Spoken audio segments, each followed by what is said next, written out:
Let's talk about the superfoods that are the best foods for the kidneys. Now, I'm not talking about preventing a kidney problem. I'm talking about if you already have kidney damage. So let's say you have this chronic kidney disease. What do you eat? That's what I want to talk about. Now, the kidney is composed of these tiny little things called nephrons, okay? Not neurons, nephrons. And a nephron is a super sophisticated, complex little filter that doesn't just filter, it regulates a lot of things in your blood. So it does filter waste, but it recycles a lot of electrolytes and hormones and minerals and vitamins and protein. So when you end up damaging these filters, you're going to have to really shift what you eat, because now you're going to have a buildup of phosphorus, potassium, sodium, with deficiencies of other nutrients as well. So you can't just eat the same thing you've been eating. I highly recommend you don't go out to dinner. You make your own foods and try to make these foods as whole as possible. I would not consume anything refined. And also you need to understand the number one cause of kidney damage comes from having diabetes, which is a high sugar situation. So you're going to have to cut the sugar right out. And also those things that create more damage than sugar, that act like sugar, like the starches. I'm talking about maltodextrin, talking about the modified food starch and the modified corn starch, things that are really ultra refined. So no more eating anything out of a box or a can or any quick junk foods. You're gonna have to really think through what you eat, because what I'm gonna show you will definitely extend your life. There are other things that can destroy the kidney as well. Drugs, medications, alcohol, especially pain medication, smoking, junk food, ultra-processed foods. And that's a combination of like the seed oils, the corn oil, the soy oil, the cottonseed oil, the canola. You need to just get rid of those. So let's start with protein, okay? What type of protein should you consume? Because you don't want to do a lot of protein. You want to do a moderate to slightly lower amounts of protein. And you really want to think with your protein, because most proteins have high amounts of phosphorus. So we don't want to overload the kidney with too much of that. And by the way, when you're doing this, always work with your doctor, because they're going to be monitoring your levels of these nutrients to make sure that they're in check. But I want to give you some other things to think with that you're not going to find usually when doing the searches on the internet. So let's start out with the lower phosphorus proteins, because that is the problem with a lot of fish. It's high in mercury, and mercury also can cause an autoimmune disease with the kidney. And the most mercury exposure is probably from fish, but fish also has selenium, or at least certain types of fish, like sardines and salmon, but both of those are a bit higher in phosphorus. I would just consume them not as often as the other ones, but definitely on a regular basis. And I think out of all the fish that are the lowest in phosphorus, it's the cod fish as well as the sea bass. But I would avoid turkey, liver, like beef liver or any type of liver, because that's going to be high in phosphorus, egg yolks, okay, and nuts. Now, nuts also are loaded with this other thing called phosphates, which also can irritate the kidney and block certain nutrients that the kidneys need, like zinc and other minerals. So it's going to make it more difficult to get the nutrients that you need. So when we're talking about the kidneys, we're talking about consuming foods that have the lowest amount of toxicity. And I'm not just talking about the chemicals in the food, which are the obvious things, and the GMOs and the conventional foods, but I'm also talking about the toxicity of other things in food, like oxalates, so especially if you have kidney damage, can really tear up the kidneys. So you want to avoid things like almonds, spinach, and chocolate. Those are three big ones loaded with oxalates. And oxalates can increase inflammation of the kidneys. And we also have other things in certain foods like tannins. Like I wouldn't consume black tea, but green tea is low in tannins, so that would be fine.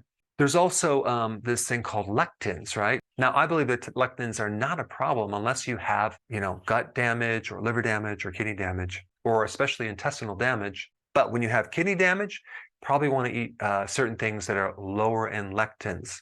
Now, this relates to vegetables, okay? Now, the other problem with vegetables is that we have the oxalates, and then we also have their level of potassium, maybe magnesium. We don't want it to be super high. So what vegetables would be very safe to consume for someone with kidney disease? Well, number one, asparagus. Asparagus will also decrease the load of this waste, like uric acid waste, ammonia. Celery is another one that can actually decrease the uric acid, and that's also low in these other nutrients that I just mentioned. Another one that's safe would be lettuce. I'm not talking about Swiss chard or the beet greens. Those are high in oxalates, okay? So you probably want to avoid those. So we have asparagus, celery, lettuce, avocado, cucumber, garlic, cabbage, cauliflower, and mushrooms, even though a mushroom is not a vegetable. And they also create like more of an alkaline effect. So if there's a bit more acidity that builds up, these will help neutralize that. The ones that you should probably avoid because they're high in lectins would be the eggplant, the potatoes, the beans, the grains, and like I said before, the nuts. So if you focus on the list of vegetables that are on the OK list, you'll also get a lot of antioxidants, and that's going to prevent a lot of the free radical damage that's going on in the kidneys. Another really good food to consume for advanced kidney problems would be spirulina. It's a type of algae that seems to be very good for advanced stage kidney problems. It has a lot of things. It has vitamins and minerals and phytonutrients and chlorophyll. And spirulina can actually decrease the kidney burden of its toxins, so it helps to reduce the toxicity of your urine.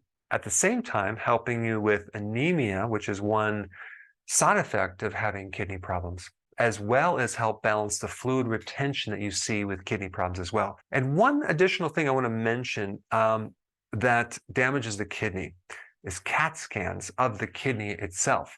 Very unfortunately, I had to have 2 CAT scans, or maybe 3, of my kidneys for various reasons, but I had to have it done. But the problem is but that's a lot of radiation put into your kidneys, which potentially can damage the kidneys themselves. So if you have a choice between a CAT scan or an ultrasound or a CAT scan and an MRI, choose the ultrasound or the MRI, but not the CAT scan unless you absolutely need it. Now, another really good food for the kidney to decrease the toxicity is fermented foods, sauerkraut, kimchi, pickles, really good for the kidneys. Make sure you get the sauerkraut, the kimchi in the refrigerated section of the grocery store, so it's raw.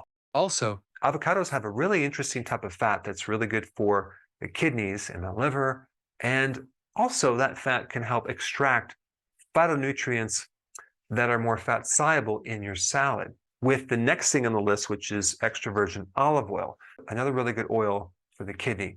It's anti-inflammatory, it's loaded with phytonutrients, vitamin E, virtually no phosphorus. Now, as far as hard cheeses, they're high in phosphorus, but cottage cheese, make sure it's organic because they add this modified food starch in commercial cottage cheese.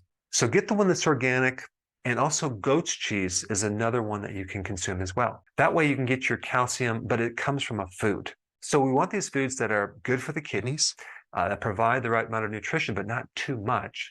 I would recommend getting your nutrients from the food and not from supplementation, except for vitamin D, because it's going to be really hard to get your vitamin D. And vitamin D is going to be very important for your kidneys, because also realize that it's the kidneys that helps convert the inactive to the active vitamin D.